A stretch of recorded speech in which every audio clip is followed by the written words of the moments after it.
We're proud to support the craft of journalism.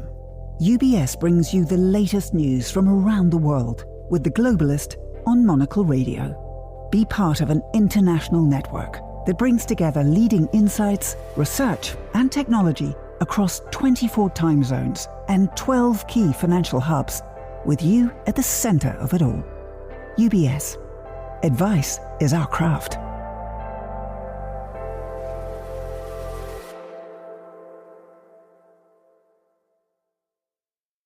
You're listening to The Globalist, first broadcast on the 21st of May 2025 on Monocle Radio.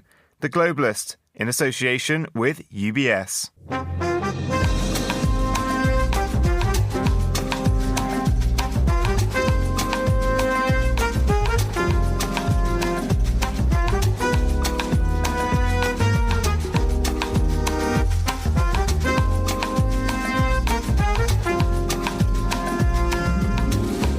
Live from London, this is The Globalist. I'm Vincent McAviney. Coming up. They happen to be white, and if they were black, I could do the exact same thing.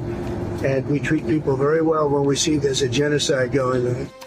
Fresh from receiving a group of white Afrikaner refugees, the White House plays host to South African President Cyril Ramaphosa. Hungary begins its withdrawal from the International Criminal Court.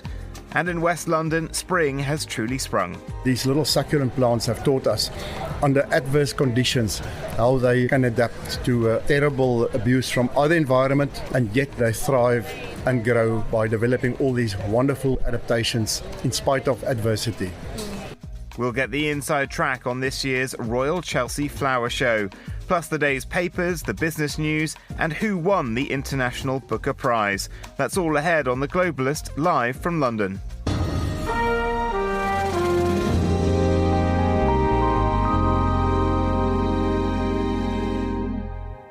First, a look at what else is happening in the news.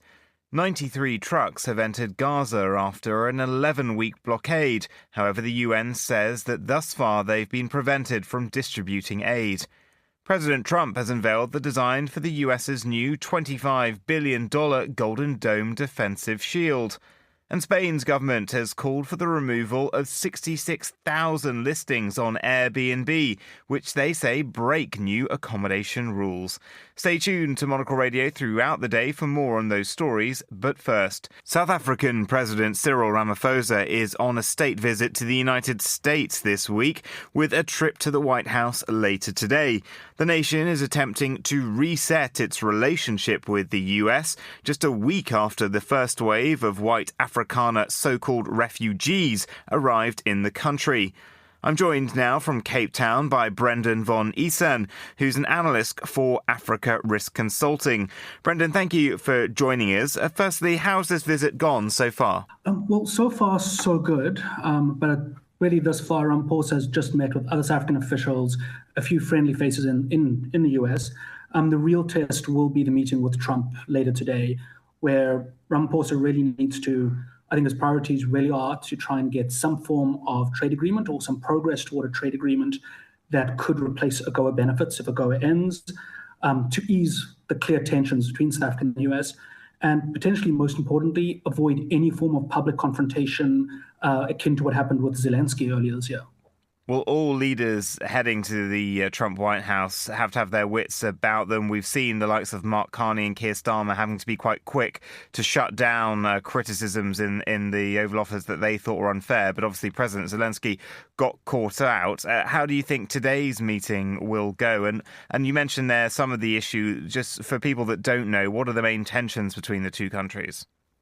Yeah, so firstly, I think the meeting probably should go fairly well. Ramaphosa is an accomplished statesman and a very affable individual, and is quite used to navigating fairly tricky political meetings.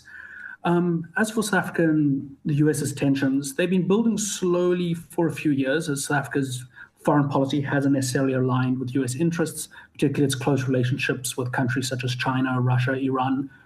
But most recently this year in the Trump presidency, tensions have largely revolved around misunderstandings in the US of South African policy, particularly those relating to economic transformation and reforms, and most notably South Africa's genocide case against Israel at the International Court of Justice, which the US is, as a close ally of Israel's, is deeply opposed to. And of course, we know that Elon Musk and it's thought Peter Thiel as well have had a strong influence. They're both South African on Trump's views, and they've really perpetuated myths in the US far right on what is going on in South Africa. Yes, that's definitely true. They've definitely adopted to a lot of talking points that have been prevalent in the far right in the US for a long time, but have also are very present in the white nationalist and far right in South Africa, particularly false narratives around white genocide, persecution of white South Africans. And as I said, with their emergence as close advisors of Trump, these have kind of become mainstream talking points for the first time in a generation, if not longer, despite the fact that these have kind of circulated in fringe narratives for quite a long time. And what was the reaction like last week when, that group, about 45 white Afrikaners, were greeted in the US by officials from the administration, described as being the first wave? I mean, what was the feeling both kind of across South Africa, but also in the Afrikaner community itself? Was there frustration that these people had just left? I suppose there's three general sentiments, that emerge around that event. The first is, across the majority of South Africa, the news was treated with a lot of derision and South Africa's telltale sense of humor, playing on puns. And the general sense was, this is ridiculous, bit embarrassing, but ridiculous. And what are these people thinking? Most notably, photos of them queuing orderly with their possessions to take a private flight out of Johannesburg's airport, brought up a lot of humor around, are these really refugees? In the Afrikaans community itself, I think there was a lot of awkwardness and embarrassment. I know a lot of senior Afrikaans leaders feel that this undermines the truth and gets in the way of addressing real grievances this community could have with government policy. And then finally, within the South African government itself, I think there is a little bit of concern that while these aren't really refugees in a conventional sense of meeting a legal or practical definition, there's a feeling that by the US, by accepting these so-called refugees, will highlight a lot of South Africa's issues, particularly around crime, and most importantly, will force the South African government to spend more time countering this misinformation and countering any narrative that there is a persecution or genocide in South Africa. And I think the government really doesn't want to spend too much time addressing that issue and would rather spend its energy focusing on South Africa's real challenges, as well as trying to strengthen South Africa's bilateral and trade relationships. And South Africa is going to be under the spotlight this year. It's hosting the G20 Leaders Summit in the autumn. That was something that Trump mentioned in his comments when the South Afrikaners arrived, sort of saying, he's used the word genocide, but mentioned having to go to the G20, and it's something he said sort of needed to be sorted out. I mean, what were the sort of reactions to those comments, and what's the plan to sort of try to appeal to him about the truth of what's going on? I think there's general irritation, particularly in the government. The South African government was very proud to host the G20, first country in Africa to do so. And there was a real disappointment when the US government has really pulled out of its participation. They have attended some meetings, but thus far Trump is still saying he won't attend the main Leaders Summit in November. And especially touting these false narratives as the reason, I think has caused a lot of frustration within the South African government. I'm not sure exactly what the plan is, and I'm not sure the Department of International Relations and Cooperation and the presidency know that as well. We can counter it amongst other nations in the world, but I think very few countries truly believe these misconceptions. In the US itself, I think the target is to try and get US engagement and probably to try and convince Trump on a personal level, which is why there's been such an eager push to have a face-to-face meeting with Trump. I think there's a belief in the South African government that the only way to address this issue would be to convince Trump on a personal basis, as the US policy seems to largely be run by Trump's personality and whims at the moment, rather than deep-seated foreign policy principles, analysis, and objectives. That does seem to be the way that it's going, but it can also be a big gamble. I mean, do you think that there's potentially outreach that needs to be going on during this trip, and are there any meetings with, for instance, Elon Musk that are taking place?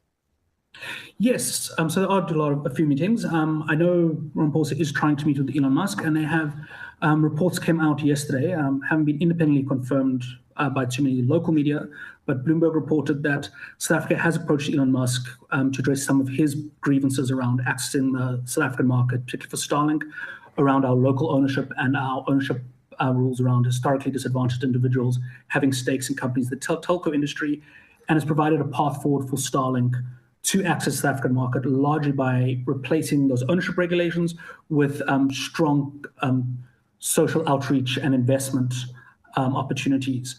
But I also feel that South Africa is actively trying to portray this visit less as about addressing the communications battle over whether or not there's genocide, and more is very eager to secure some form of trade deal that will help shield South Africa if the US does decides to not renew the African Growth and Opportunity Act in September this year.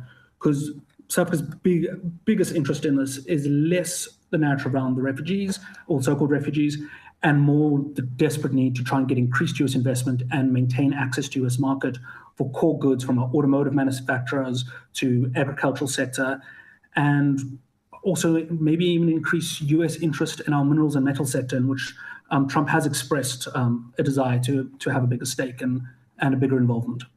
And just finally, obviously, we know that Donald Trump always wants a deal. That is something that he would be interested in chatting about. But the South African economy hit, like most around the world, with the tariffs placed on it by the US. What have the effect of those been? Thus far, they haven't been too profound. Thankfully, as opposed to most other countries, the tariffs were reduced from their high 30% plus down to 10%. But it has instilled a deep sense of fear and concern that the high tariffs could come back and that AGOA could be withdrawn, because that would really hit South Africa's specific agricultural sectors, such as our nut and citrus producers, and some of our largest employers, such as those in the automotive manufacturing sectors.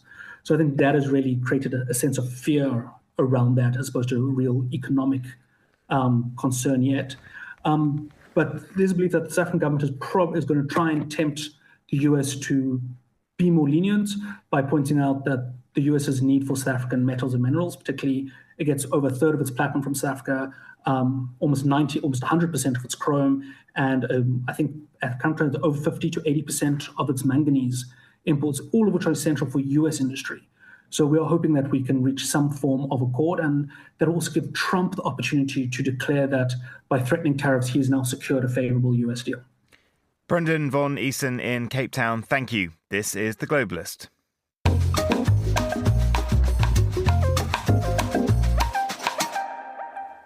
It is 8:12 in The Hague, 7:12 here in London.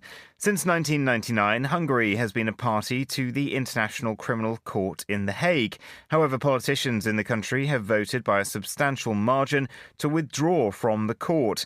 Now they join the likes of the United States, Russia, India and China in rejecting its transnational jurisdiction. I'm joined by Janet Anderson, President of the Association of Journalists at the International Criminal Court. Janet, thank you for joining us. Firstly, why is Hungary leaving the court now? Thanks very much for the invite. They're leaving because of Israel, because Hungary is pro-Israel, pro-Netanyahu. They received Netanyahu, and on the day that he came to visit Hungary, they announced that they would be withdrawing. The International Criminal Court has arrest warrant out for him, so this was just a direct shot across the bows. And has the court had party states leave like this before? To some degree, because the International Criminal Court had a big focus on African rebel leaders for quite some time, and it got quite sticky in places. A country like Burundi has decided to withdraw. There was some talk at one point that South Africa might withdraw when they felt that there was too much infringement on their ability to conduct their foreign policy. The country that has withdrawn most recently, though, is the Philippines. But even though they were withdrawn, they had actually transferred their former president to the court. So you can see that this withdrawing and not withdrawing is also part of the kind of diplomatic games that countries play. Well, Viktor Orban's described the ICC as no longer being an impartial rule of law court, but rather a political court. I mean, do you think he's sincere in responding because of its actions against the Israeli government, or is he potentially just not wanting maybe some future actions of his own to end up before the court? I don't think it's because it would be likely that Hungary would come before the court for its own abuses, because remember, the International Criminal Court only deals with genocide, crimes against humanity and war crimes. So, it seems unlikely. But what he is doing is making the very strong political point that, in fact, some other countries in Europe actually agree with, but they've decided to stick with the court. But they do agree with him, but they think that these warrants were unwarranted, were sent out too soon, and are not particularly useful in the bigger context of the Israel-Palestine conflict. On the other hand, there's, as we've just seen what happened in Brussels yesterday, there's a discussion between states about whether they should review the kind of friendship agreement that they have with Israel. And we saw the majority of states there who said, we should look at this again.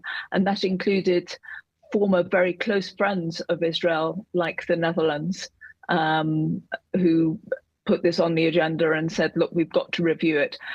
There's still huge sympathy, I would say, within Europe for Israel and for what it is battling, the European leadership, what it is battling in terms of its security concerns. But it is impossible to ignore what is going on in Gaza for European politicians now. And the ICC is just one of the elements that they have to take into consideration while they're considering their policy. And has there been much reaction from other member states? Are there potentially others considering a similar move? No. The court itself has asked Hungary to think about what it is doing. The actual withdrawal always takes a year to take place, so they're still officially a member for a year from the date that they have made the decision.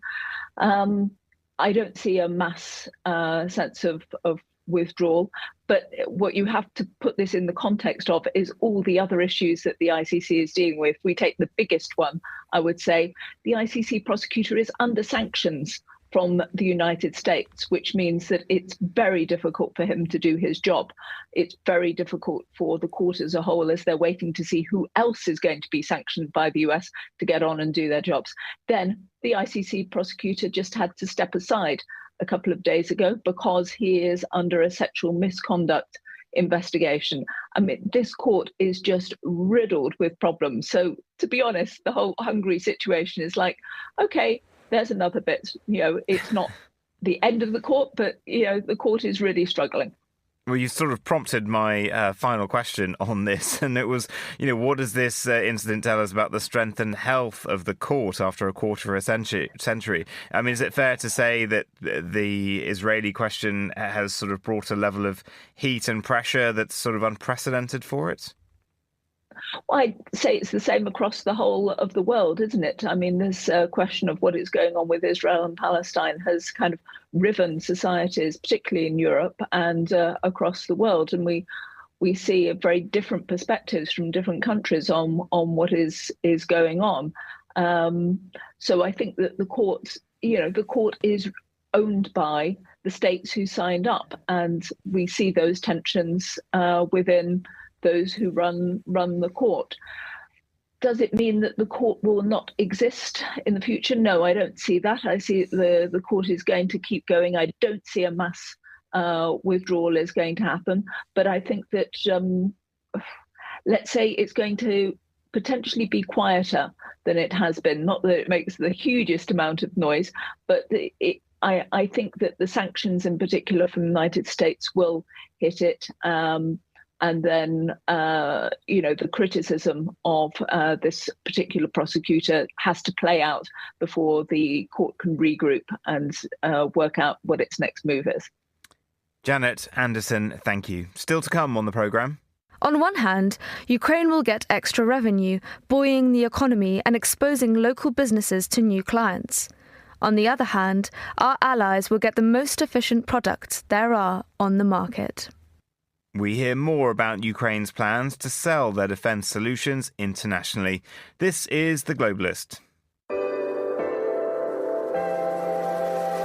IQ, EQ, and AI. 3 components key to the craft of innovation at UBS. Because to stay ahead in a rapidly evolving age, you need a partner with decades of experience, endless passion for the work, and a finger on the pulse of leading technologies, bridging human expertise with artificial intelligence, all to elevate you. UBS. Banking is our craft.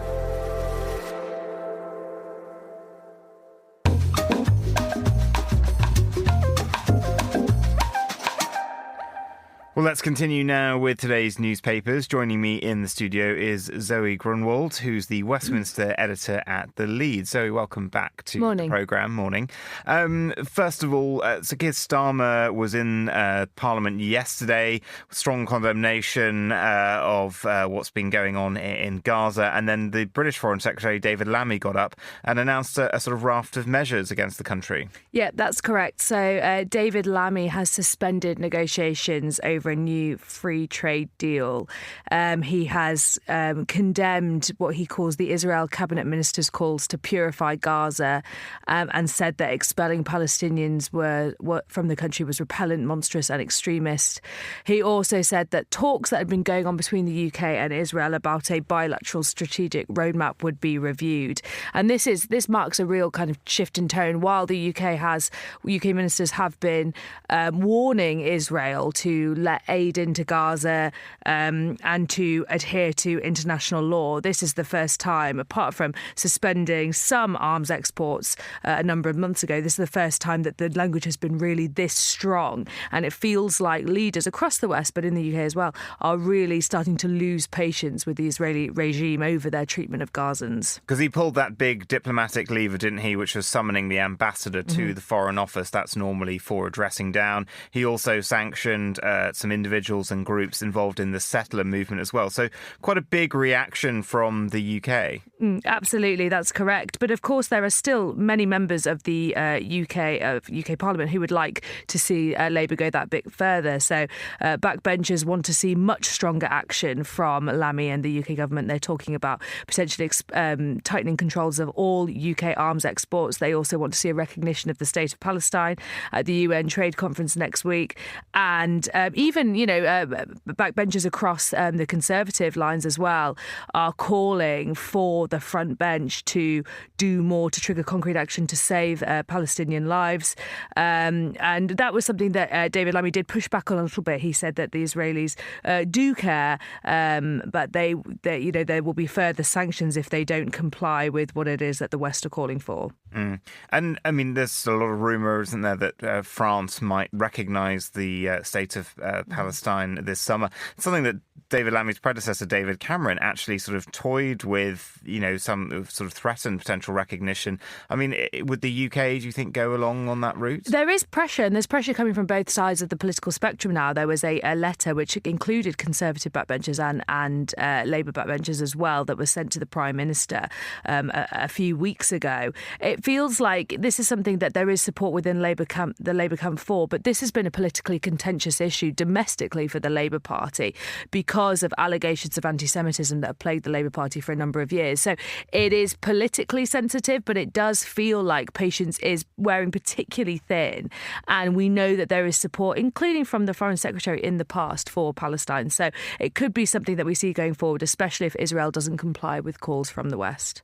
And turning to the natural world now, the world's tropical forests are disappearing faster than ever recorded, according to new satellite analysis. Yeah, that's correct. So researchers estimate that an area nearly as large as the Republic of Ireland, or 18 football pitches a minute of forestry, has disappeared and was lost in 2024. And this is mostly down to fires. Some of these fires are natural. They're a result of drought from rising temperatures, but some of them are due to agriculture, clearing way. Deliberate fires started to clear way for agricultural purposes. But obviously, with increased heat and dryness, these fires can spread out of control across the Amazon. And there is real concern now that you might see something called the savannization of the rainforest, which is where old growth tropical rainforests die back and permanently switch to savanna, which is something that, I think is a really poignant, stark image, imagining that happening in the Amazon.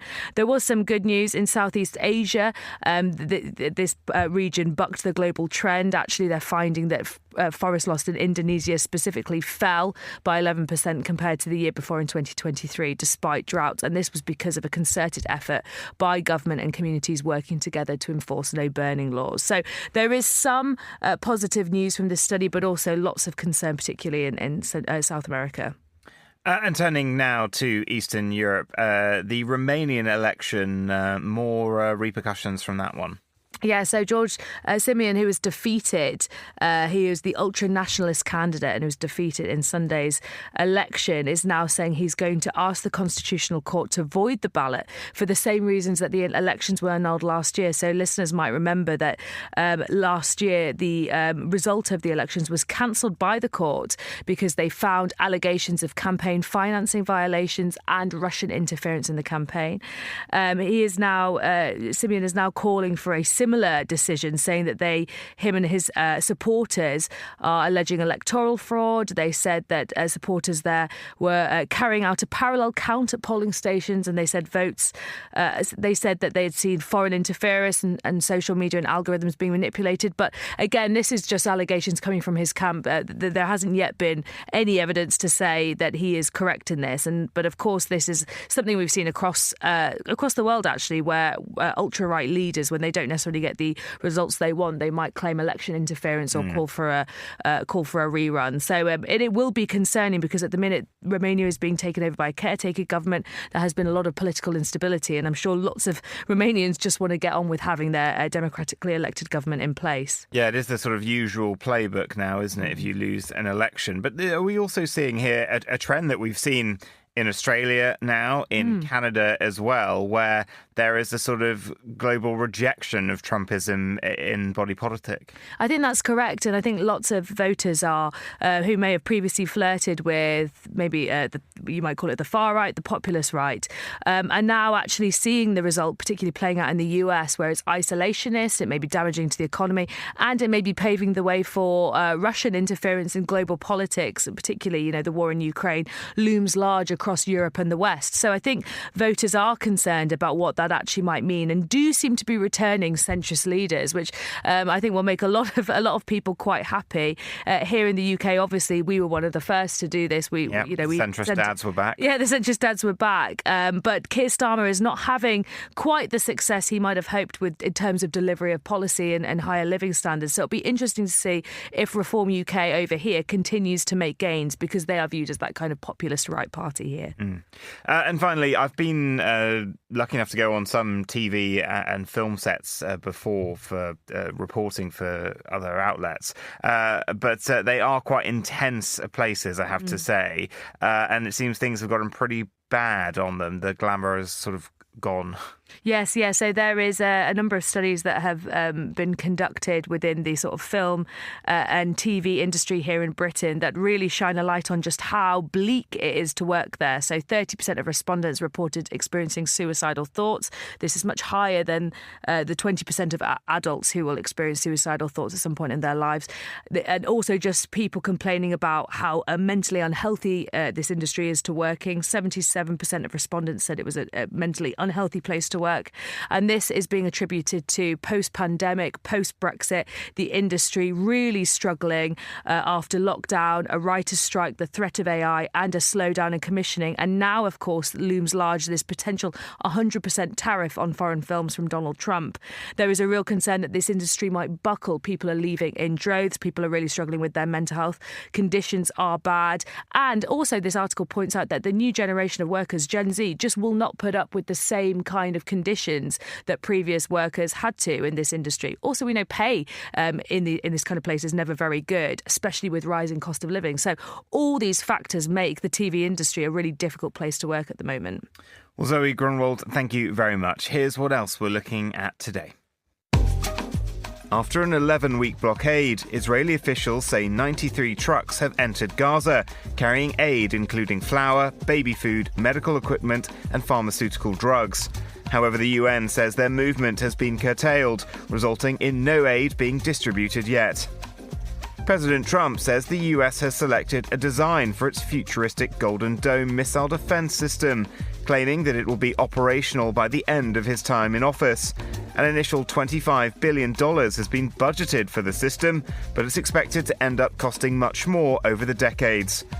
And ahead of the summer tourist influx, which has prompted protests in recent years, the Spanish government has called for the removal of 66,000 listings on Airbnb on the grounds that the properties breach regulations for tourist accommodation.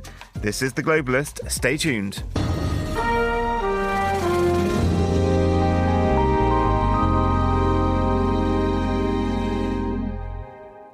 Now, for a closer look behind the headlines, here's Monocle's Julia Lassica on Ukraine's plans to sell their defence solutions internationally.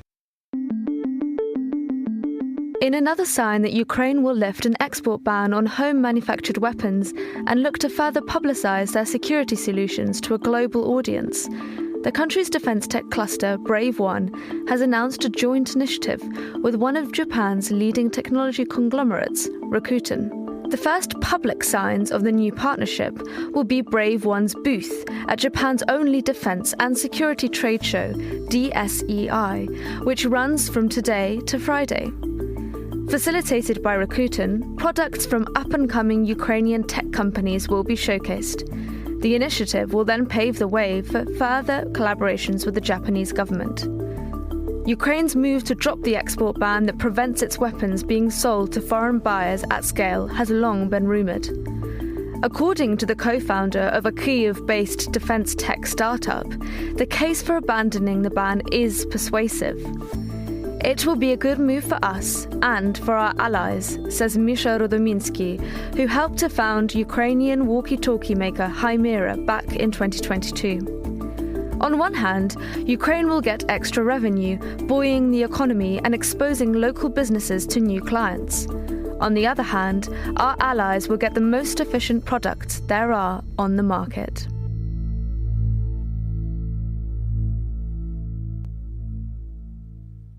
That was Monocle's Julia Lassica. For more from Monocle's editors and correspondents, why not sign up to our free daily newsletter, The Monocle Minute, at monocle.com/minute.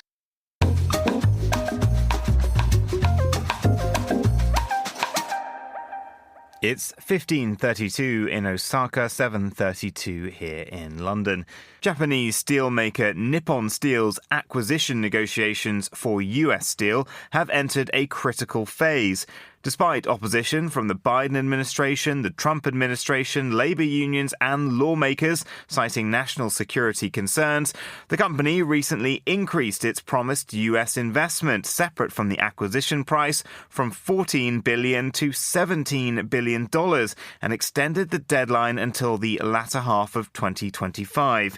If successful, the acquisition would amount to $14.4 billion.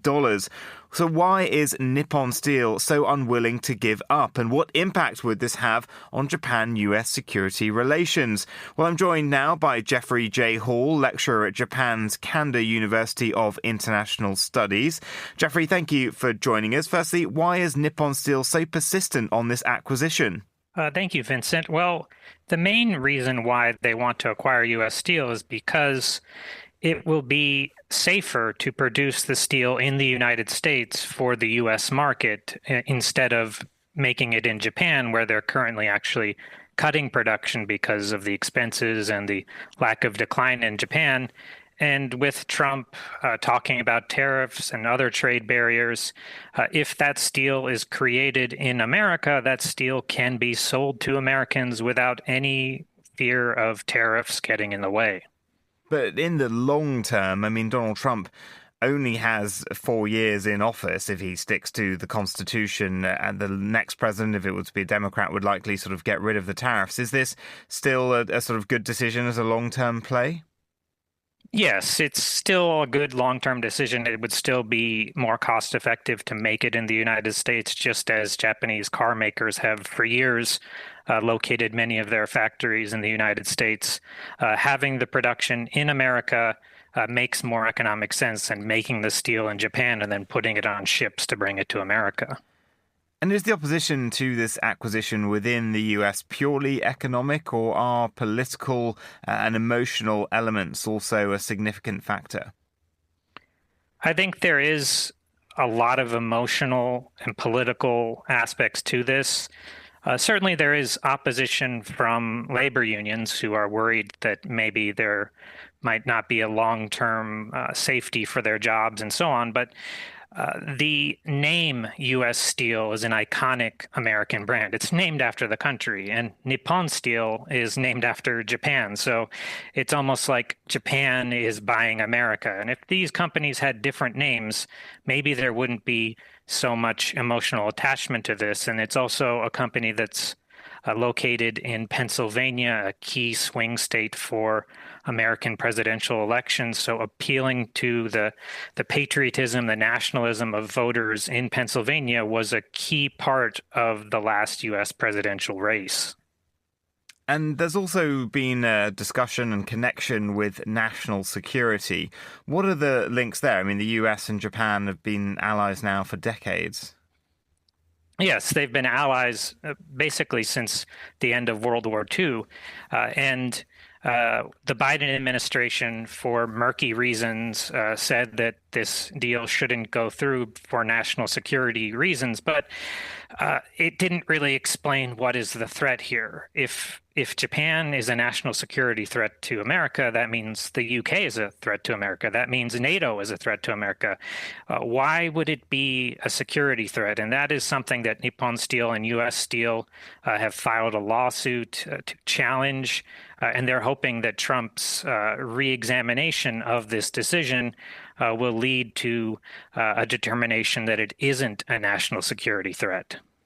And if this acquisition is approved, what impact do you think it will have on industrial relations and security cooperation between Japan and the United States?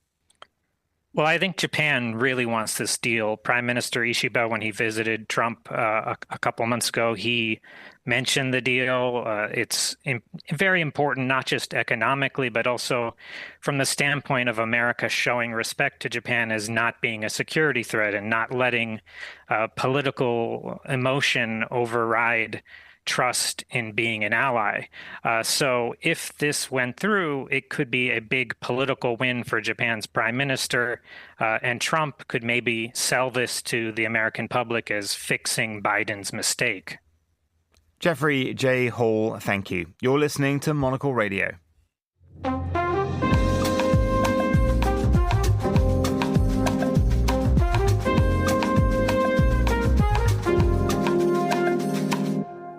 The Royal Horticultural Society's Chelsea Flower Show kicks off this week in London. It's perhaps the world's most renowned horticultural event, with dozens of exhibits that celebrate and highlight the latest advances and emerging trends in the world of gardening.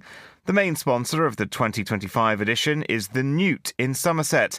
The West Country-based hotel and farm ordinarily celebrates all things local, but this year they're partnering with their South African sister property, Babylon Storen, to bring a Karoo succulent garden to London.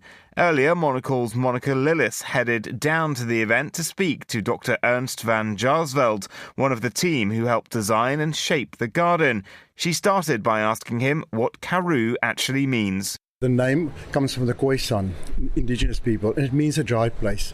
It's synonymous with, for instance, the Namib Desert. Namib and Karoo just means a dry, desolated place. But if you look closer at it, it's not so dry, and it is dry, but it's not so desolate because there's lots of little animals and plants. And so this whole idea came from our boss, the owner of Babylon Storen Farm, and Newt, and it was his idea to go out with a bang and create a very dramatic garden. So it's very different to the other gardens that you see usually at Chelsea. What makes this so different to other gardens you see here? It's that dramatic phase of drought. If you think This garden that we created, it was the architect is Kate Lewis, together with myself and Cornel Beekes. And we took a piece of this karoo, this dramatic karoo, and show people, because if you look around, wherever you go in that garden, it's only succulents. They have to make best from all the available resources. So it's very dry. There's not much rainfall in the area, and the plants have to do with it. So the biggest of the plants are the quiver trees. They are in fact a tree aloe, and that's a unique aloe which grows erect, and then it's got forked branching. So all the branches fork, and in the end you get this beautiful rounded shapes of the quiver trees. We also have a butterbush hill with a fan aloe, which represents more the fynbos area, and then we've also got quartz flats area. And the quartz flats area represent a piece of the Namib Desert along the west coast. All the plants are from the same area. So these tiny little dwarf plants, the quartz fields, they're dependent on fog.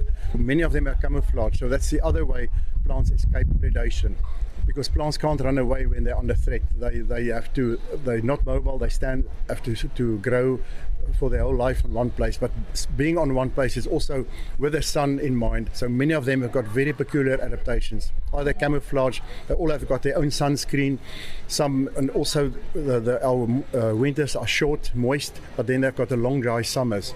So many of those plants adapted to a way of recycling their moisture in the leaves from the older leaf pair to the new leaf pair, especially the stone plants, Argyroderma, and just the name Argyroderma, Argyros silver, derma skin, that reflect the sun. The garden is more than just geology, rocks, plants and people. So we also have a rock piano, and it's made from which we call it's naturally it's the human's oldest musical instrument. All humans used to play, even in Europe as well, where they found rocks that resonate. So in South Africa there are many places where the local Khoi and San people played on the rocks, and it's usually surrounded by rock engravings, so we could see by the holes, and they resonate. Some sounds like church bells, and they used to play in groups. You mentioned earlier that this could potentially be the future of plant landscape, but potentially in Europe. What does that mean, and what does that mean for climate change? Yeah, we usually teach people grow local indigenous plants. And as the climate changes, one has to slightly adjust to that climate. I don't think the climate will change so dramatic in our lifetime, but in South Africa we can already see the climate change as well that is happening. But we can learn a lot of these plants, what to do during hardships, never give up. They teach us all these different pathways they follow, how to escape drought or how to make use of drought, either by recycling their leaves, but they all store water, either leaves, stems or roots. And that's the thing, they teach us to work sparingly with water. They're wonderful engineers, and what we see as the beautiful evolutionary end products. And they've been shaped literally by suffering. There's a big portion of our earth which is semi-desert, for instance 2/3 of South Africa, and that nothing is just green, but that these plants are so well adapted to drought, and they can be easily grown on windowsills, and it's a wonderful educational tool for children as well. Give them a smaller succulent and let them go investigate it. They can Google it, the name, and they can see how it is adapted and how it copes with harsh conditions. And these little succulent plants have taught us under adverse conditions how they can adapt to terrible abuse from other environment, from the living environment, from the animals as well, and yet they thrive and grow by developing all these wonderful adaptations in spite of adversity. Monocle's Monica Lillis there, speaking to Dr. Ernst van Jaarsveld at the Royal Chelsea Flowers Show. This is The Globalist on Monocle Radio. Each of us has a craft, a calling that inspires us. Whether it's how a coffee is brewed, a chair is built, or how money is looked after. There's a love for the work, a care that compels you forward. For us at UBS, it's about designing a unique outcome for you. Because whatever your craft may be, ours is built around helping you succeed. UBS. Banking is our craft.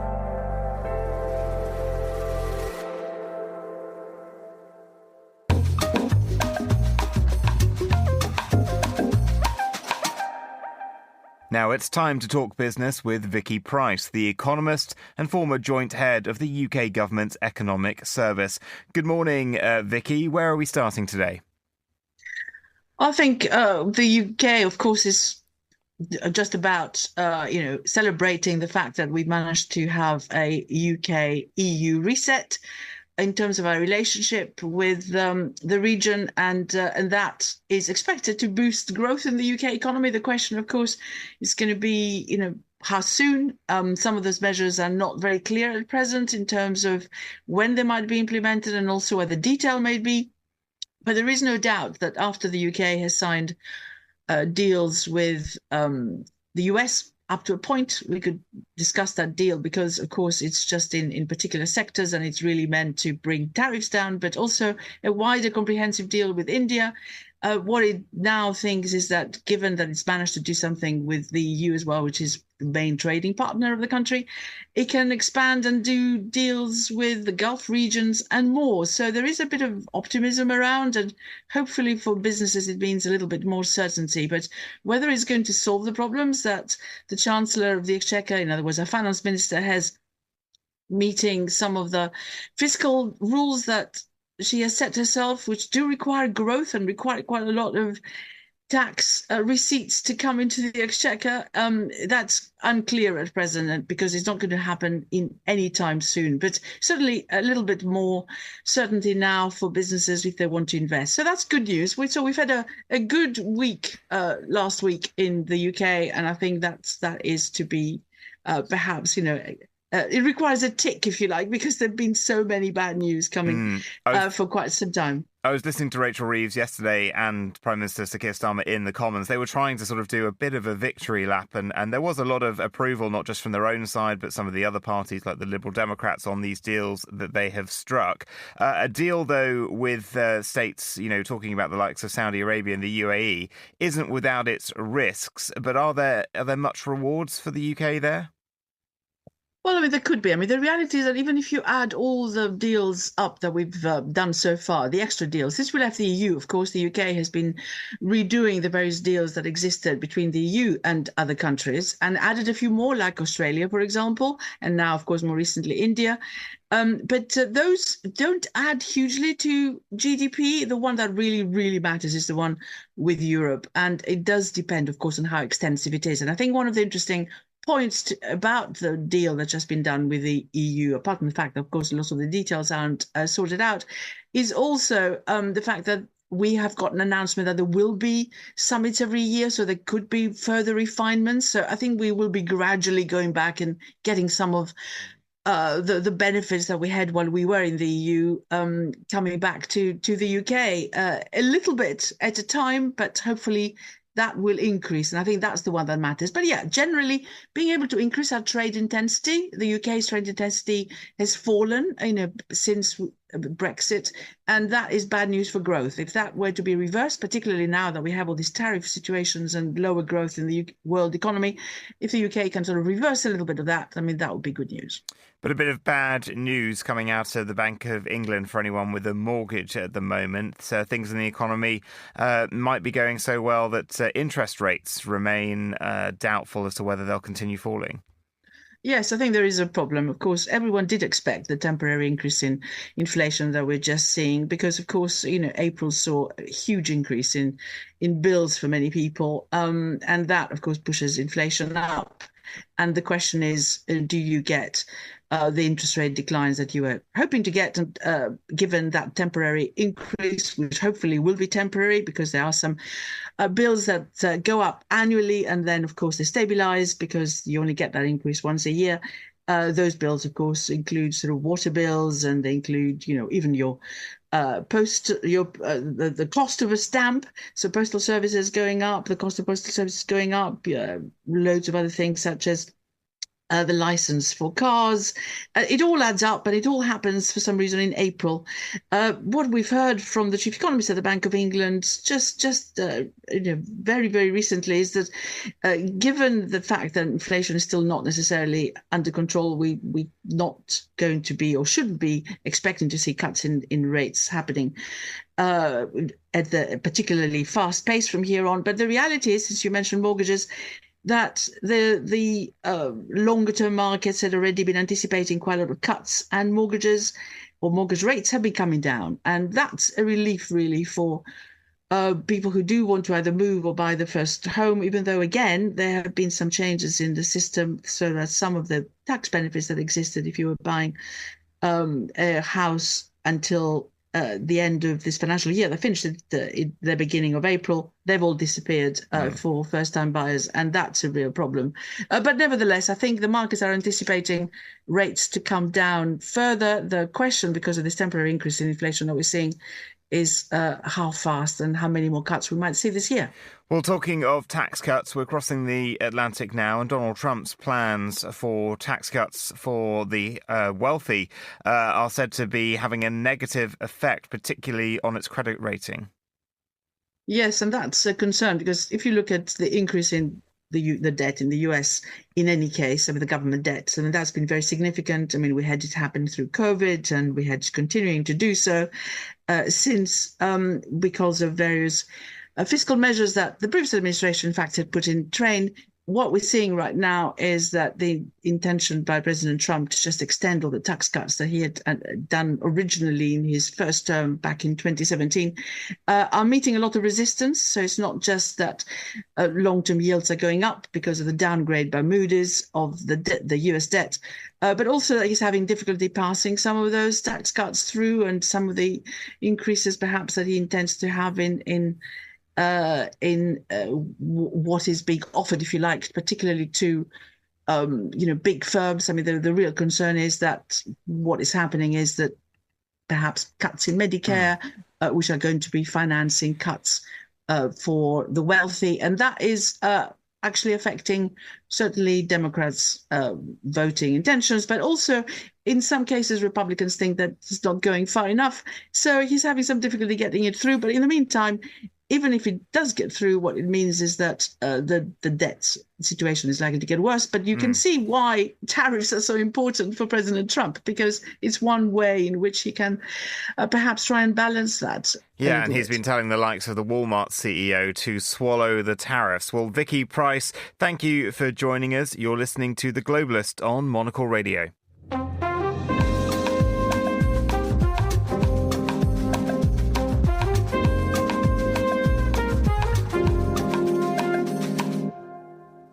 Finally, the winner of this year's International Booker Prize was announced last night. The prize celebrates the best works of long-form fiction or collections of short stories translated into English.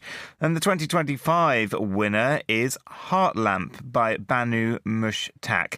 Max Porter is an award-winning author himself and the International Booker Prize 2025 Chair of Judges. Max, thank you for joining us. Firstly, tell us about the winning book. Morning.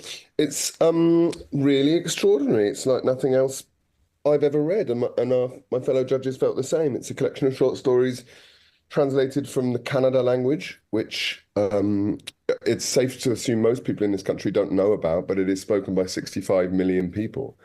Southern Indian language, one of the oldest languages in the continent, and it's a book about women's lives, the entanglement of faith and domesticity, and it's translated with this incredible energy. So we're really thrilled with it as a winner. And tell us a bit about the author, because she's not just a writer, she's also a lawyer and activist.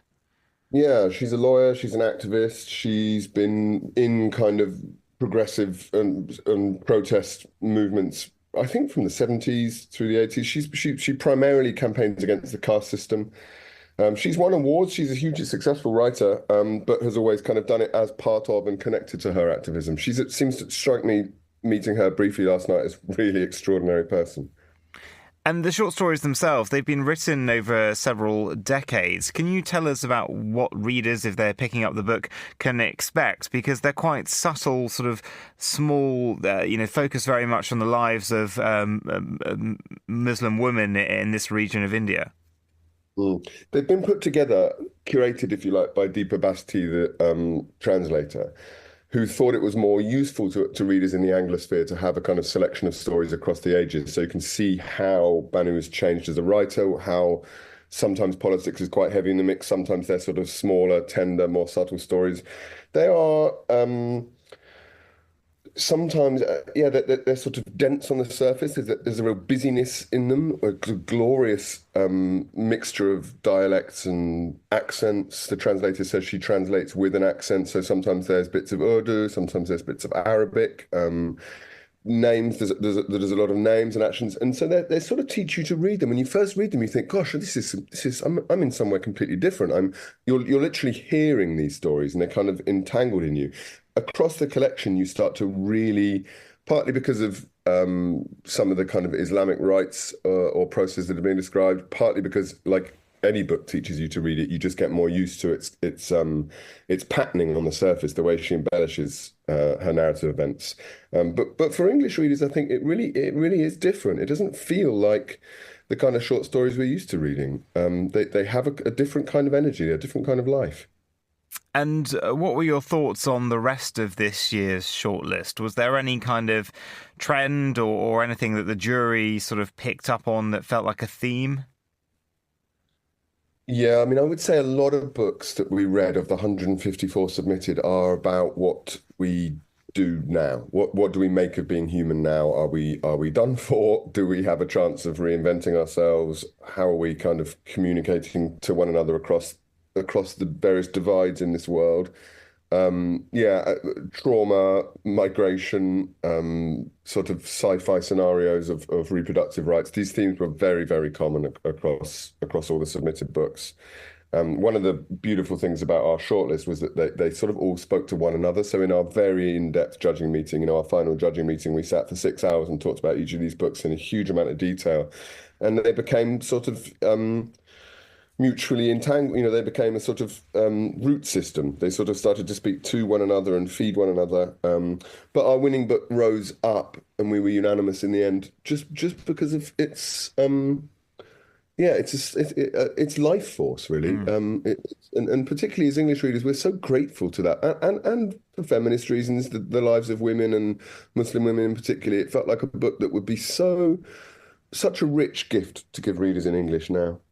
And finally, the prize giving last night was in London's Tate Modern Museum. Tell me about the evening. The Booker Prizes put on a really beautiful show, I will say. It was so... it's obviously an incredible building to be in, and because of the 25th anniversary of Tate, they've got Louise Bourgeois' Maman, the huge spider, back on the balcony, which was kind of a cool... overseer of the evening. Beautiful food, lovely styling, these incredible shortlisted videos they had made with actors. Beth Orton, one of my fellow judges, sang a song, which was really moving and really beautiful. Yeah, it was a gathering of readers from around the world. There's nothing better. We're a big family, lots of booksellers in the room. It was really terrific. Well, Max Porter, it sounds like a great evening. Thank you very much for joining us here on The Globalist. And that is all for today's programme. Thank you to our producers, Hassan Anderson, Carlotta Ribello and Monica Lillis, our researcher, Francesca Gilks, and our studio manager, Elliot Greenfield. After the headlines, there's more music on the way. The briefing is live at midday London time. I'll be back with The Globalist at the same time tomorrow. I'm Vincent McAviney. Thank you for tuning in.